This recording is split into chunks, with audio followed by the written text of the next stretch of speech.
ನಮಸ್ಕಾರ ಸ್ನೇಹಿತರೆ, ಇಂದಿನ ವಿಷಯ ಪ್ರತಿಯೊಬ್ಬರು ತಿಳಿದುಕೊಳ್ಳಲೇಬೇಕಾದ ಒಂದು ಜೀವರಕ್ಷಕ ಮಾಹಿತಿಯಾಗಿರುತ್ತೆ. ಇದೇ ನೋವು ಬಂದಾಗ ವೈದ್ಯರನ್ನು ತಲುಪುವ ಮುನ್ನ ನಾವು ಯಾವೆಲ್ಲ ಪ್ರಥಮ ಚಿಕಿತ್ಸೆಯನ್ನು ಮಾಡಬಹುದು, ಯಾವೆಲ್ಲ ಮುನ್ನೆಚ್ಚರಿಕೆಯ ಕ್ರಮಗಳನ್ನು ತೆಗೆದುಕೊಳ್ಬಹುದು ಅಂತ ನೋಡೋಣ. ಮೊದಲಿಗೆ ಒಂದು ವಿಷಯವನ್ನು ನೆನಪಲ್ಲಿ ಇಟ್ಕೊಳ್ಳಿ, ಎಲ್ಲರ ಎದೆ ನೋವು ಸಹ ಹೃದಯದ ಸಮಸ್ಯೆ ಆಗಿರೋದಿಲ್ಲ. ಕೆಲವೊಮ್ಮೆ ಗ್ಯಾಸ್ಟ್ರಿಕ್ ಆಗಿರ್ಬೋದು, ಸ್ನಾಯು ನೋವು ಆಗಿರ್ಬೋದು, ಅಥವಾ ಶ್ವಾಸಕೋಶದ ಸಮಸ್ಯೆಯಿಂದಲೂ ಎದೆ ನೋವು ಬಂದಿರ್ಬೋದು.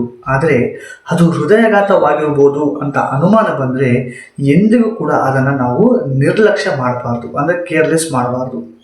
ಹೃದಯಾಘಾತದ ಸಾಮಾನ್ಯ ಲಕ್ಷಣಗಳು ಏನಂದರೆ ಎದೆಯ ಮಧ್ಯಭಾಗದಲ್ಲಿ ಒತ್ತಿದಂತೆ, ಬಿಗಿದಂತೆ ಅಥವಾ ಸುಡುವಂತಹ ನೋವು ಕಾಣಿಸ್ಕೊಳ್ಳೋದು, ಎಡಗೈ ನೋವು, ಎರಡೂ ಕೈಗಳು ನೋವು, ಭುಜ, ಕುತ್ತಿಗೆ, ದವಡೆ ಅಥವಾ ಬೆನ್ನಿಗೆ ಈ ನೋವು ಹರಡುವಂಥದ್ದು, ಉಸಿರಾಟದ ತೊಂದರೆ ಆಗಿರ್ಬೋದು, ತಣ್ಣನೆಯ ಬೆವರು, ವಾಂತಿ ಅಥವಾ ವಾಕರಿಕೆ, ತಲೆ ಸುತ್ತುವುದು ಅಥವಾ ಮೂರ್ಛೆ ಬರುವಂತಹ ಭಾವನೆ ಮೂಡುವಂಥದ್ದು, ಅತಿಯಾದ ದೌರ್ಬಲ್ಯ, ಮಹಿಳೆಯರಲ್ಲಿ ಅಥವಾ ವಯೋವೃದ್ಧರಲ್ಲಿ ಮತ್ತು ಮಧುಮೇಹ ಇರುವವರಲ್ಲಿ ಈ ಲಕ್ಷಣಗಳು ಸ್ವಲ್ಪ ವಿಭಿನ್ನವಾಗಿ ಕಾಣಿಸಿಕೊಳ್ಬಹುದು.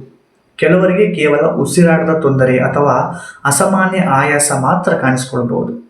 ಎದೆ ನೋವು ಕಾಣಿಸ್ಕೊಂಡ ತಕ್ಷಣ ನಾವೇನು ಮಾಡಬೇಕು ಹಾಗಾದರೆ ಅಂತ ನೋಡೋದಾದರೆ, ಮೊದಲನೇದಾಗಿ ಗಾಬರಿ ಆಗಬಾರ್ದು. ಭಯದಿಂದ ಹೃದಯದ ಬಡಿತ ಇನ್ನಷ್ಟು ಹೆಚ್ಚಾಗುವಂಥ ಸಾಧ್ಯತೆ ಇರುತ್ತೆ. ಆದ್ದರಿಂದ ಸಾಧ್ಯವಾದಷ್ಟು ಶಾಂತವಾಗಿರಬೇಕು. ಕೂಡಲೇ ಕುಳಿತುಕೊಳ್ಳಿ ಅಥವಾ ಅರ್ಧ ಮಲಗಿದ ಸ್ಥಿತಿಯಲ್ಲಿ ವಿಶ್ರಾಂತಿಯನ್ನು ಪಡೆಯಿರಿ. ತಕ್ಷಣ ಓಡೋದು, ಮೆಟ್ಲು ಏಳೋದು ಅಥವಾ ಇಳಿಯೋದು ಇಂತಹ ಯಾವುದೇ ಕೆಲಸವನ್ನು ಮಾಡಬೇಡಿ. ತಕ್ಷಣ ಸಹಾಯಕ್ಕಾಗಿ ನಿಮ್ಮ ಮನೆಯವರಿಗಾಗಿರ್ಬೋದು ಅಥವಾ ಅಕ್ಕಪಕ್ಕದವರಿಗಾಗಿರ್ಬೋದು ಕಾಲ್ ಮಾಡಿ. ನೀವೇನಾದರೂ ಒಬ್ಬರೇ ಇದ್ದೀರಾ, ಅಕ್ಕಪಕ್ಕ ಯಾರೂ ಸಿಗ್ತಾ ಇಲ್ಲ ಅಂತಂದರೆ ತುರ್ತು ವೈದ್ಯಕೀಯ ಸೇವೆಗೆ ಕರೆಯನ್ನು ಮಾಡಿ. ಇಂತಹ ಸಂದರ್ಭದಲ್ಲಿ ನೀವು ಸ್ವತಃ ವಾಹನವನ್ನು ಚಲಾಯಿಸಬೇಡಿ. ಹೃದಯಾಘಾತದ ವೇಳೆ ಪ್ರಜ್ಞೆ ತಪ್ಪುವ ಸಾಧ್ಯತೆ ಇರುವುದರಿಂದ ನೀವು ಸ್ವತಃ ಕಾರು ಅಥವಾ ಬೈಕನ್ನು ಓಡಿಸಿ ಆಸ್ಪತ್ರೆಗೆ ತಲುಪಬಾರದು. ಬಿಗಿಯಾದ ಬಟ್ಟೆಗಳನ್ನು ಸಡಿಲಗೊಳಿಸ್ಕೊಳ್ಳಿ. ಕುತ್ತಿಗೆ ಟೈ ಆಗಿರ್ಬೋದು, ಕಾಲರ್ ಆಗಿರ್ಬೋದು ಅಥವಾ ಬಿಗಿಯಾದ ಉಡುಪುಗಳನ್ನು ಸಡಿಲಗೊಳಿಸಿ. ಇದರಿಂದ ಉಸಿರಾಟಕ್ಕೆ ಸ್ವಲ್ಪ ಅನುಕೂಲ ಆಗುತ್ತೆ. ಇನ್ನು ನೋವು ಕಡಿಮೆ ಆಗುತ್ತೆ ಅಂತ ಕಾಯ್ತಾ ಕೂತ್ಕೊಳ್ಬಾರ್ದು, ಟೈಮ್ ವೇಸ್ಟ್ ಮಾಡಬಾರ್ದು. ಮನೆ ಮದ್ದುಗಳನ್ನು ನಂಬಬಾರ್ದು. ಅಂದರೆ ಮನೆಯಲ್ಲಿರುವಂತಹ ನೀವು ಬೇಸಿಕ್ ಮೆಡಿಸನ್ನ ತಗೊಂಡು ನೋಡೋಣ ಅಂತ ಕಾಯಬಾರ್ದು, ಅಥವಾ ಗ್ಯಾಸ್ಟ್ರಿಕ್ ಮಾತ್ರೆ ತಗೊಂಡು ಕಡಿಮೆ ಆಗ್ಬೋದು ಅಂತ ಸಮಯವನ್ನು ವ್ಯರ್ಥ ಮಾಡಬಾರ್ದು. ಇಂತಹ ಸಂದರ್ಭದಲ್ಲಿ ನೀವು ಧೂಮಪಾನ ಅಥವಾ ಮದ್ಯಪಾನವನ್ನು ಸಹ ಮಾಡಬಾರ್ದು. ಭಾರವಾಗಿರುವಂತಹ ಆಹಾರವನ್ನು ಸಹ ನೀವಿಲ್ಲಿ ಸೇವನೆಯನ್ನು ಮಾಡಬಾರ್ದು. ಗೊತ್ತಾಯ್ತಲ್ಲ? ಇನ್ನು ಈ ಹೃದಯಾಘಾತದ ಸಂದರ್ಭದಲ್ಲಿ ವ್ಯಕ್ತಿಯನ್ನು ಪ್ರಜ್ಞೆಯನ್ನು ತಪ್ಪಿದ್ರು ಅಂತಂದರೆ ಏನು ಮಾಡ್ಬೋದು ಅಂತ ನೋಡಿದರೆ, ವ್ಯಕ್ತಿ ಉಸಿರಾಡುತ್ತಿಲ್ಲ ಅಥವಾ ಸ್ಪಂದಿಸುತ್ತಿಲ್ಲ ಎಂದು ಕಂಡುಬಂದರೆ ತಕ್ಷಣ ತುರ್ತು ವೈದ್ಯಕೀಯ ಸೇವೆಗೆ ಕರೆಯನ್ನು ಮಾಡಿ. ನಿಮಗೆ CPR ತರಬೇತಿ ಇದ್ದರೆ ತಕ್ಷಣ CPR ಅನ್ನು ಪ್ರಾರಂಭಿಸಿ, ಅಥವಾ ಹತ್ತಿರದಲ್ಲಿ ಆಟೋಮೇಟೆಡ್ ಎಕ್ಸ್ಟರ್ನಲ್ ಡಿಫಿಬ್ರಿಲೇಟರ್ ಇದ್ದರೆ ಅದನ್ನು ಸಹ ಅದರ ಸೂಚನೆಗಳನ್ನು ಸಹ ನೀವು ಅನುಸರಿಸಿ. ಇನ್ನು ಹೃದಯಾಘಾತ ಆಗಬಾರ್ದಪ್ಪ, ಹೃದಯಾಘಾತವನ್ನು ತಪ್ಪಿಸಿಕೊಳ್ಳೋಕ್ಕೆ ನಾವು ಏನು ಮಾಡಬೇಕು, ಮುನ್ನೆಚ್ಚರಿಕೆ ಕ್ರಮಗಳನ್ನು ಏನು ಮಾಡಬೇಕು ಅಂತ ನೋಡೋದಾದರೆ, ರಕ್ತದೊತ್ತಡವನ್ನು ನಿಯಂತ್ರಣದಲ್ಲಿರುವುದು, ಅಂದರೆ BP-ಯನ್ನು ಕಂಟ್ರೋಲ್ ಇಟ್ಕೊಳ್ಳೋದು.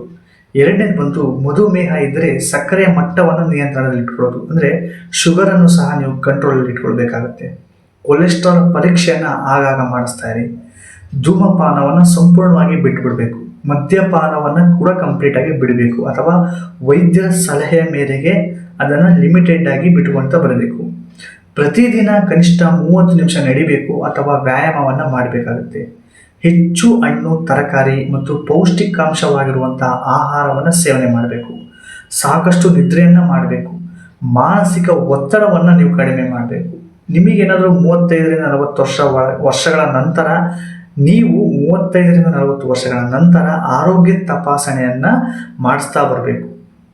ಯಾರಿಗೆ ಈ ಒಂದು ಹೃದಯಾಘಾತದ ಅಪಾಯ ಹೆಚ್ಚಾಗಿರುತ್ತೆ ಅಂತ ನೋಡೋದಾದರೆ, ಅಧಿಕ ರಕ್ತದೊತ್ತಡ ಇರುವವರು, ಮಧುಮೇಹ ಇರುವವರು, ಧೂಮಪಾನ ಮಾಡುವವರು, ಅತಿಯಾದ ಕೊಲೆಸ್ಟ್ರಾಲ್ ಇರುವವರು, ಬೊಜ್ಜು ಇರುವವರು, ವ್ಯಾಯಾಮ ಮಾಡದವರು, ಕುಟುಂಬದಲ್ಲಿ ಹೃದಯದ ಕಾಯಿಲೆಯ ಇತಿಹಾಸ ಇರುವವರು, ಇವರಿಗೆ ಈ ಹೃದಯಾಘಾತದ ಒಂದು ಅಪಾಯ ಹೆಚ್ಚಾಗಿ ಕಾಣುತ್ತೆ ಅಂತಲೇ ಹೇಳ್ಬೋದು.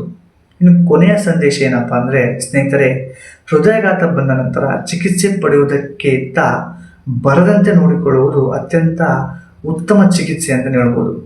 ಎದೆ ನೋವು ಎಂದರೆ ಅದನ್ನು ಎಂದಿಗೂ ಸಹ ಸಣ್ಣ ವಿಷಯ ಎಂದು ನಿರ್ಲಕ್ಷ್ಯವನ್ನು ಮಾಡಬಾರ್ದು. ಸರಿಯಾದ ಸಮಯದಲ್ಲಿ ಸರಿಯಾದ ಚಿಕಿತ್ಸೆ ಪಡೆದರೆ ಅಮೂಲ್ಯವಾದ ಜೀವವನ್ನು ಉಳಿಸಬಹುದು. ಈ ಮಾಹಿತಿಯನ್ನು ನಿಮ್ಮ ಕುಟುಂಬದವರು, ಸ್ನೇಹಿತರು ಮತ್ತು ಹಿರಿಯರೊಂದಿಗೆ ತಪ್ಪದೆ ಹಂಚಿಕೊಳ್ಳಿ. ಒಂದು ಮಾಹಿತಿ ಯಾರೊಂದು ಜೀವವನ್ನು ಸಹ ಉಳಿಸಬಹುದು. ಧನ್ಯವಾದಗಳು. ಆರೋಗ್ಯವಾಗಿರಿ, ಸುರಕ್ಷಿತವಾಗಿರಿ.